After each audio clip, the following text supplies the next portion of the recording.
So I came across this Matthew Perry book tour video on YouTube the other day, and I wanted to make a video about addiction because his video inspired me. And I am in a unique position of actually knowing the root cause of alcoholism and addiction, because I was told what the root cause was when I went through the healing of it with the assistance from ETs. And if this is your first time you're watching anything on this channel, I suggest you go to my playlist called My Journey, which you can find the 2 top videos. I explain everything that happened and you get a context and a background for this.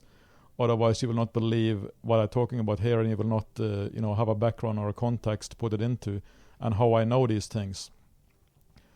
But anyway, if you're not new to this channel, you probably heard about this before, and I'm going to talk more about addiction here and the root cause, and not least how you can manage addiction in your life, and what the best thing to do if you have this problem yourself, what you can do about it, because there is no really way to cure it, but you can always manage it, and there are things you can do. I'm going to share in this and use my experience to try to help people with this problem. So, as you know, if you follow me, I also listen a lot to Bashar in my life, the ET being channeled by Darylenka. And Bashar has many times been asked about addiction, what is causing addiction. He always gives the same answer. It's basically an inner void people are trying to fill with alcohol or other things like drugs or whatever. And, I heard this answer my entire life many times. When I listened to Bashar, I heard him talk about this, and it never occurred to me that I had this inner void myself. I never thought about that. I knew I was drinking too much, but I could manage it still, and I didn't think of myself as somebody who had alcoholism or addiction, but actually I did. And so I had this inner void that he's talking about. They even told me this when I healed it. So, and Bashar also talks about a so-called 13th step in the AA program, which is a step that he is adding. And that step is to become a version of yourself that never had the inner void or the addiction issue in the first place. The problem is he never says how you can do that. He just repeats every time like, okay, you have to become a person or a version of yourself that never had that issue, but how can you do that? I mean, there is nobody asks him about how you can do that. I mean, I did that. That's basically what happened to me, but it required a pretty hardcore healing process with ET intervention to do that, and they even operated on my brain to change it from an alcoholic brain to a regular type of brain. I'm going to go into more detail about this also, but so I mean, his solution sounds nice, but it's not really practical if you don't know. I mean, how can you do that? How can you just change into somebody who don't have that deep-seated issue, because it's installed really early on as a baby, as I'm going to talk about also. But anyway, back to Matthew Perry, because his take on it is interesting. He definitely knows a thing or two about alcoholism and addiction. So he talks about the first time he drank alcohol. He was like 14 years old in the backyard with some friends. And his friends were drinking some beers and he was drinking wine, and he just drank a whole bottle.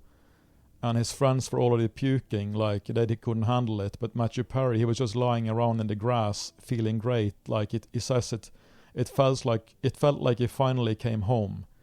And that's how it is when you have an alcoholic brain, and alcoholism is like a part of your life theme to explore.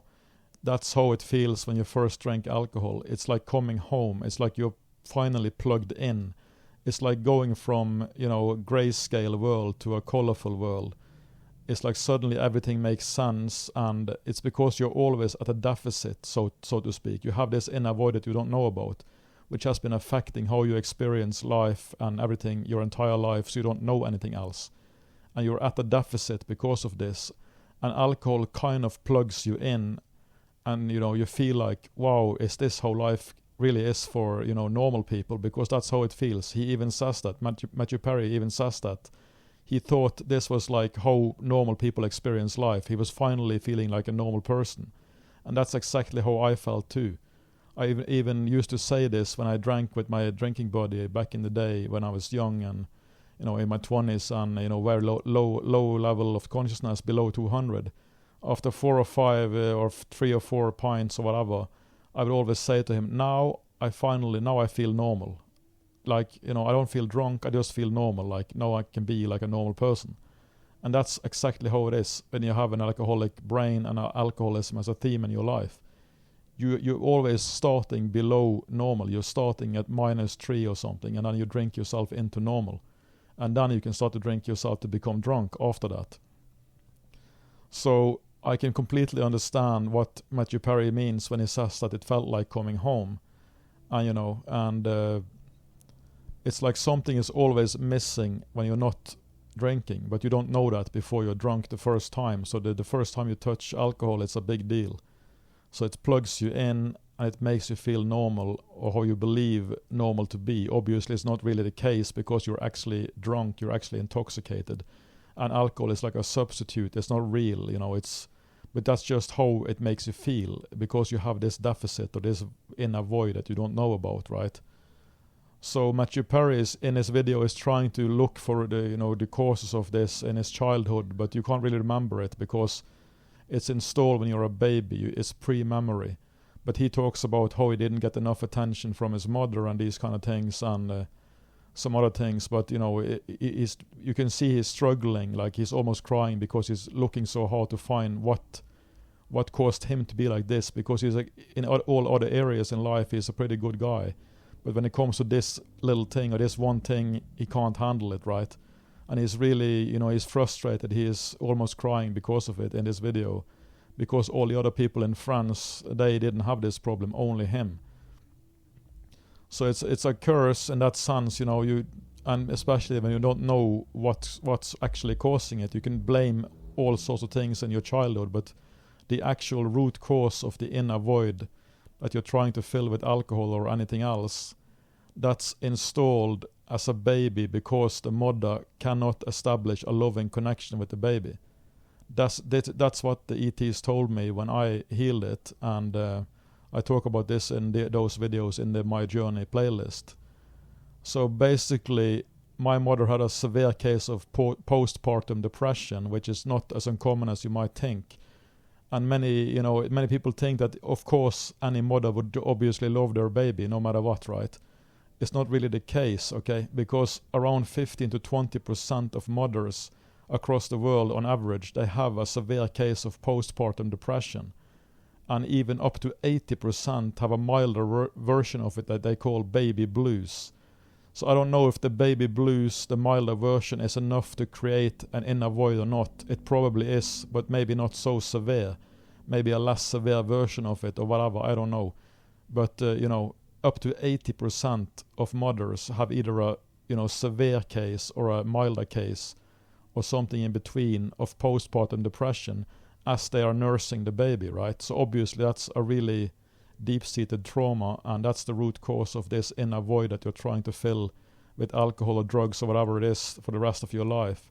And for all I know, maybe there are different kinds of inner voids for different kinds of addictions. Like there is a milder version might be, addiction to food or sugar or something, and the more severe versions are like alcohol or drugs.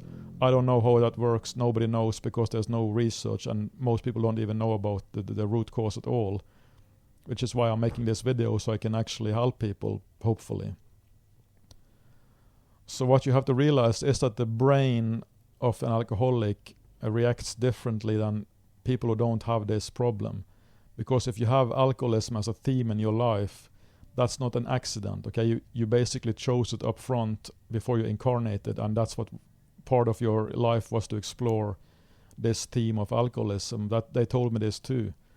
That doesn't mean that you should wholeheartedly embrace alcohol and just drink and go crazy. They're not saying, that's the case. A theme means it's a challenge you're supposed to try to overcome, or at least manage as best you can. And it's difficult to completely overcome it, but you can manage it. And I'm going to talk about how you can do that soon, later in this video. So I used to have this alcoholic brain, right? And the ETs basically rewired my whole brain after I healed the root cause, the inner vacuum or the inner void. They told me to sit still for 5 minutes or something, and I could feel like energetic fingers moving around in my head, in my brain, doing whatever. They didn't say what they were doing, they just said they were fixing certain things. But the first time I drank alcohol after this experience, it completely changed how alcohol affected me. Like I always had the alcoholic brain, which means that the more you drink, the more blissed out and amazing you feel, and there is no upper limit. But when you don't have this alcoholic brain, it's like normal people who drink, they get to a point where they feel kind of tired and don't want to drink anymore, because that's just there's no point. They don't feel better, they just feel worse. If they drink more, they just feel worse and they feel tired. And that's pretty much how I have it now after they changed my brain and everything. So I used to have an alcoholic brain, and then you can the more you drink, the more blissed out you feel, and there is no upper limit.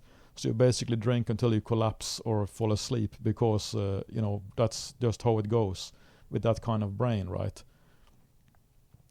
So that's also part of the problem. You have that alcoholic brain that are tuned into alcoholism, and it's much more difficult to stop because of that. And also you can continue in the morning the next day with no problem. You can wake up, even before you start to get hangover, you can just start to drink again and continue the party and continue drinking from you wake up, and you can just, there is no, body doesn't protest, there's no like you're poisoning yourself. It doesn't feel like that. It feels like you're repairing and you're basically getting back into the party and having fun. I've done this so many times. You can basically keep it going for like a whole weekend like that, and you're crashing hard on Sunday, and then you're up to go to work on Monday, right? And that's many times I did that for many years. I lived like that.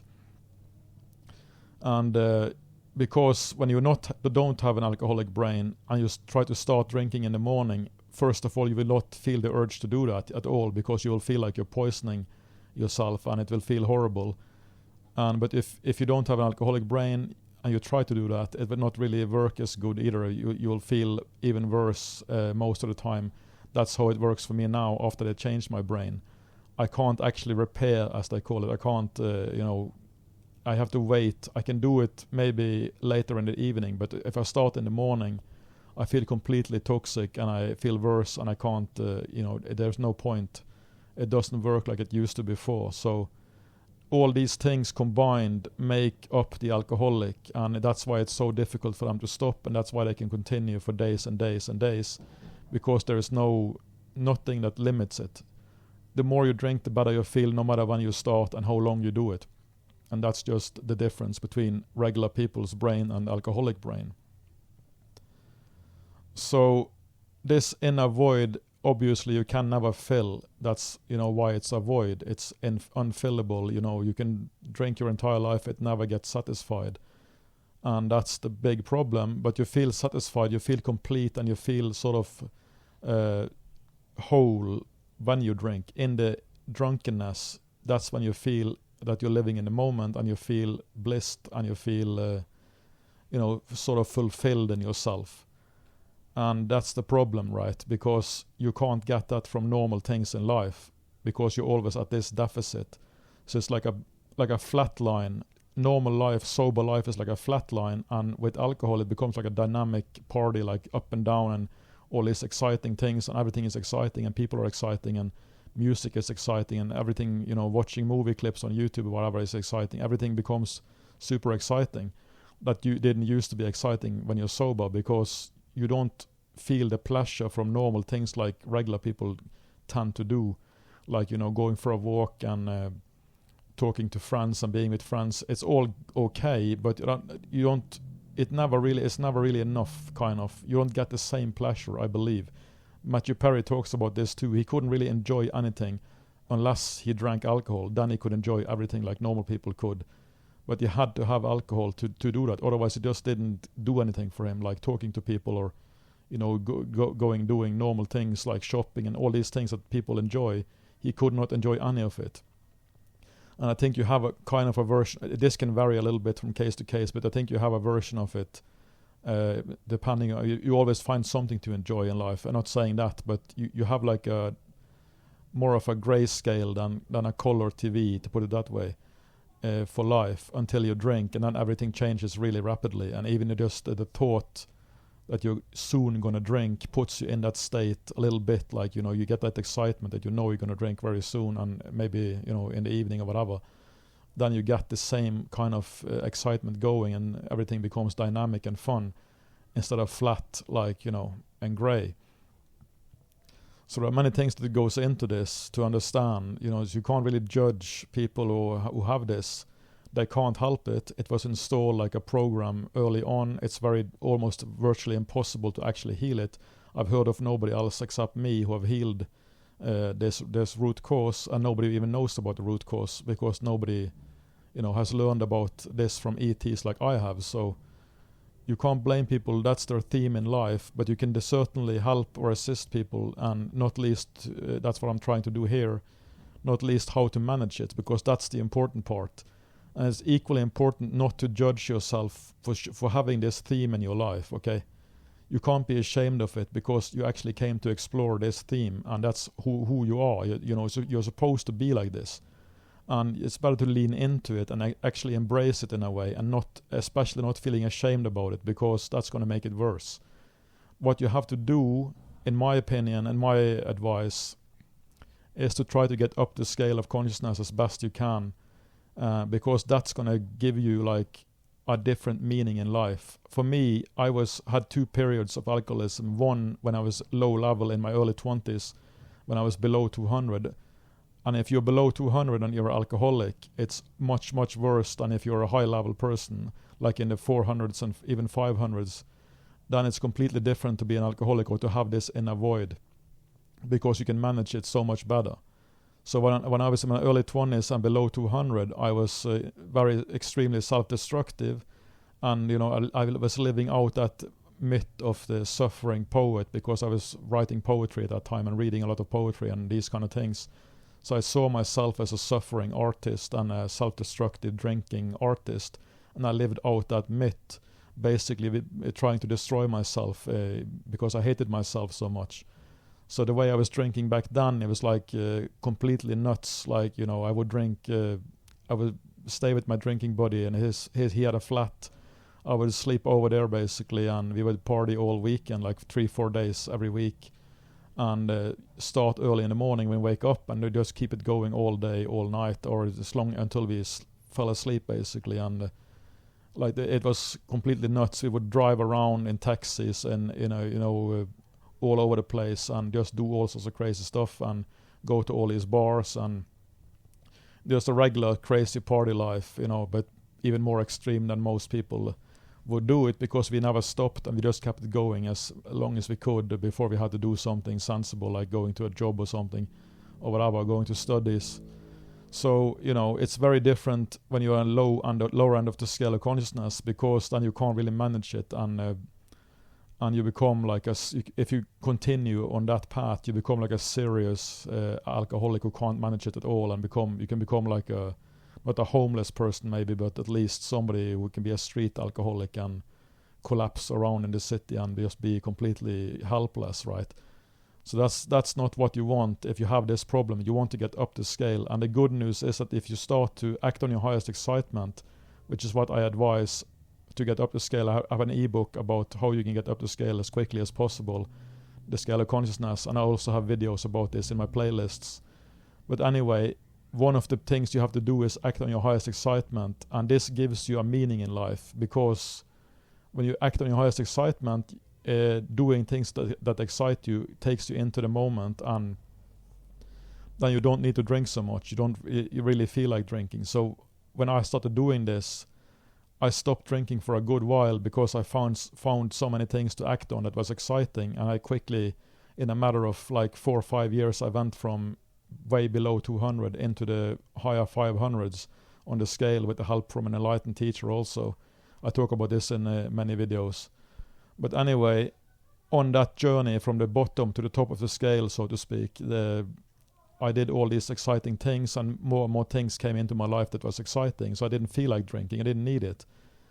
So, that is a very good advice to get up the scale, and you have to stop drinking for a while to get started with that also, obviously.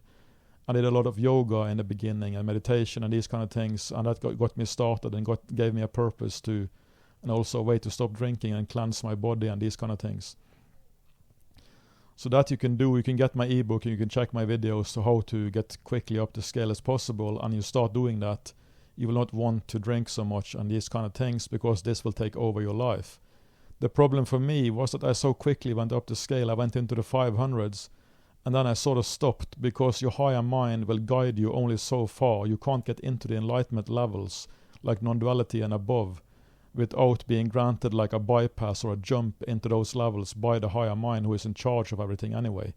So, you can't really work yourself into enlightenment levels or into the 600 levels, into non-duality, because it's all up to the higher mind when the timing is right, or if it's relevant for your life path or whatever, to get into those levels.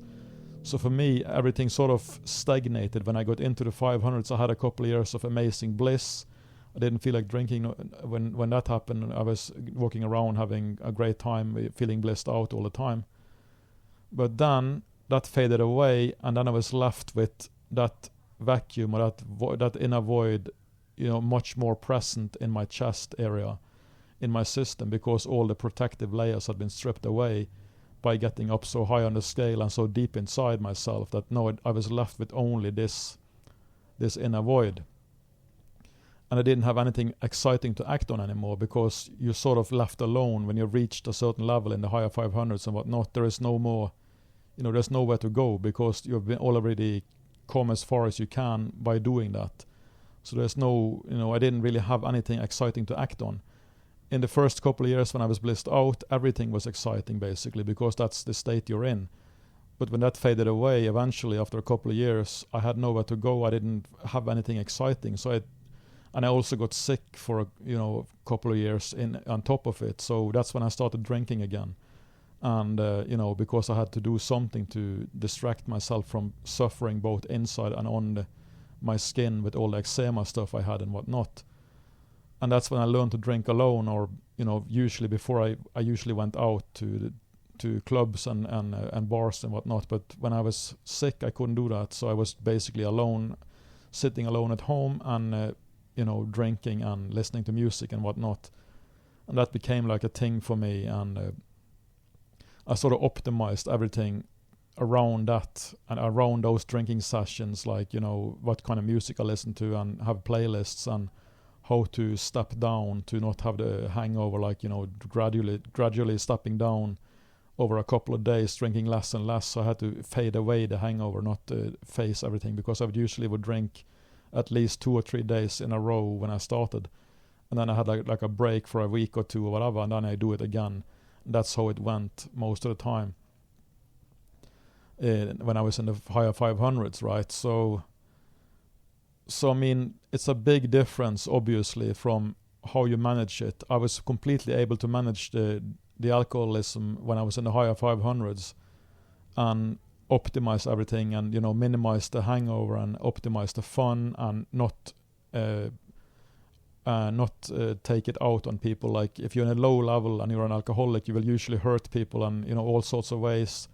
You will be violent maybe, and will be crazy, and you will maybe have women that you hurt, and you get pregnant, and you hurt the babies, and not both psychologically and physically and whatnot. So that you don't do that when you're a functioning alcoholic in the higher level, the higher end of the scale, like in the 400s, 300s, 400s, and even 500s.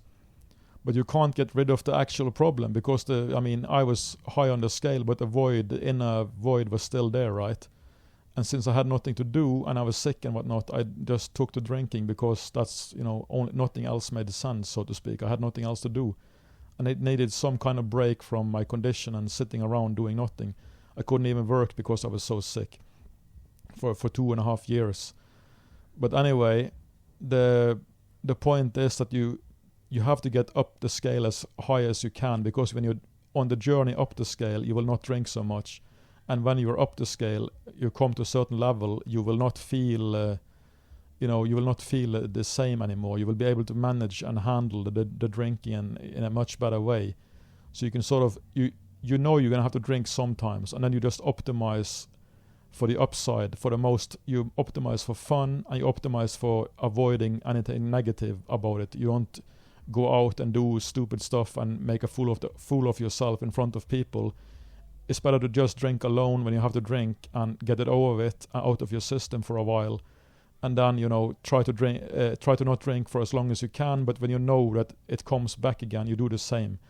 So you're basically optimizing for the upside, for the fun part, and you're minimizing the negativity of the problem by doing that. By being a high functioning alcoholic, a high level alcoholic, you can do that because you don't you can control it in a much better way than you can if you're a low level alcoholic. Then you really can't control it. Like my old drinking buddy, he's still a low level guy. He had no idea that I went through all this because I broke contact with him those 4 or 5 years when I went from below 200 into the 500s. I broke with him for all those years. I made an excuse, some women issue or whatever, to like we fell out, so to speak. I did it on purpose because I needed a break from everything and from him. And then we reconnected 4 or 5 years later, some years after I went into the 500s, and he had no idea that I went through all that I went up to be with an enlightened teacher and all these things. He had no idea, and he couldn't see it in me because he was so low level. So he just saw me like I used to be with him. And I kind of enjoyed that, and he never had any idea. I mean, I could still drink with him sometimes, and he had no idea that I was a completely different level, although some part of him picked it up at some points, but he couldn't really articulate it. He just felt the energy sometimes in brief moments. He would see, I would see he had like a shocked look at me, like, who is this? But then he just sort of, his eyes glazed over and he didn't comment on it because he had no context to put it into. He had no idea that any of this was even possible, that you can change like that. So he just saw me like the old times. I kind of played along with that because it was kind of fun to be with him still. And I still keep in touch with him to this day. I mean, he's sort of functioning, even though he's below 200. He still managed to keep a job, and he's still drinking. He's the guy who can drink when I was with him. He could drink for him it was normal to drink 18 to 20 pints in one evening, from starting maybe 6 o'clock until midnight or whatever. Or 2 o'clock or whatever in the night, right? Then he would collapse. So usually I come up to him and his whole fridge was just packed with beer boxes to the brim, because he didn't want to go shop again later. So he had as much beer as he could. And he would drink 18 to 20 beers in one night. I couldn't handle more than 12 at that point when I was in the 500s.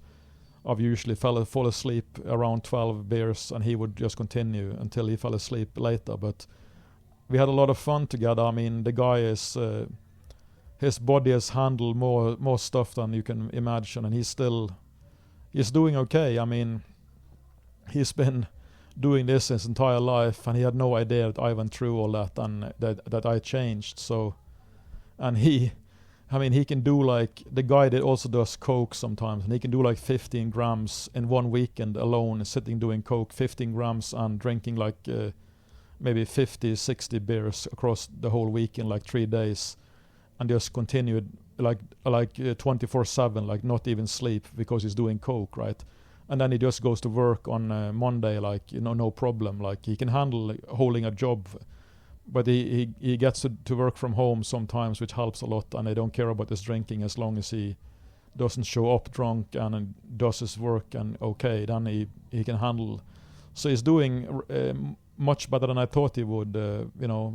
Actually, he managed to hold a job, and a pretty good job too. He makes good money and everything, and and he was the kind of drunk that women loved. So he is had this rock star chick appeal, because the women wants to help him or whatever. So he still does that. He has all these women chasing him all the time because they want to help him or change him. I don't know, but anyway, he's doing remarkably well for having lived the kind of life he has. He's been to the hospital so many times because people give him a pill or two when he's drunk, and just takes everything down and he just collapses because nothing stops him, right? So he's been to the hospital probably tens of times, and with all sorts of accidents and injuries and overdoses and whatnot.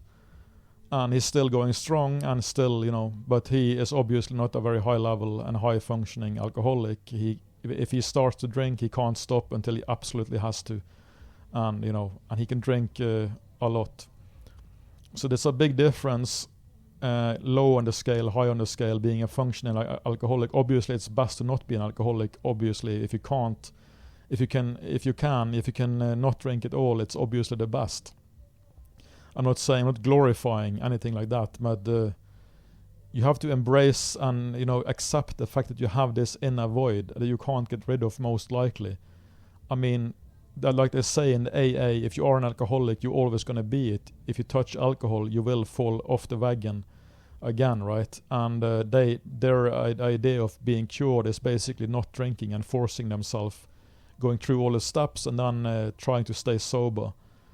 But I'm not really sure if that's going to work. I think it's better to get up the scale of consciousness and then manage it as best you can, because that's more honest.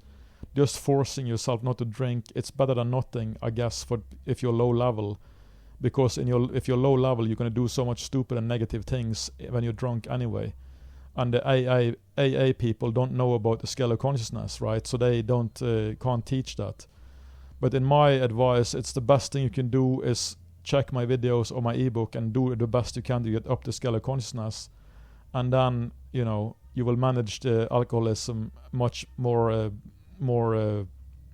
constructively. Like, you can have fun with it and you can minimize the downside, and avoid doing negative stuff to other people and yourself as best you can when you're drunk and whatnot. And that's going to help a lot. And you just take it out, like, it's like sex, it's kind of like sex. You have to have sex sometimes to reset your energy. It becomes the same with alcohol and alcoholism. When you're a higher level functioning alcoholic, you just have to drink sometimes, and then you do it and you manage it, and then you try to stop as long as you can, and then if you have to do it again, you do it, but you manage it in a constructive, or at least minimize the negative effect of it as best you can. That's my best advice when it comes to alcoholism, because it's no point in trying to fake it. And if you can stop completely, that's good, that's fine, okay, but it's no point in shaming yourself, because when you try to stop and you fall off the wagon or whatever it's called, then you're often you get shamed attached to that, because you just didn't succeed in stopping like you wanted to do, and it actually makes things worse. It's better to lean into it and accept your fate. I am an alcoholic, I have this inner void, until some miracle heals it. Like, you can get a divine intervention, or maybe the higher mind can sort of just remove it when you sleep. Maybe you wake up, you feel like a new person, and you don't even know that you had that problem in the first place. I don't know how it can happen. For me, it took an ET intervention. Okay, I talk about this in previous videos, and I don't know, I haven't heard anybody else who have actually healed these kind of things. So obviously, if you can heal it in some way, then that's good too, but I don't know how to do that. I just know what happened to me. I know you can manage it a lot better in the higher levels, and I know that you might get some kind of miracle, divine intervention that can shift you into a version of yourself that never had that void in the first place. That will be a miracle, kind of. I don't know, but the best thing you can do is get up the scale and manage your problem as best you can.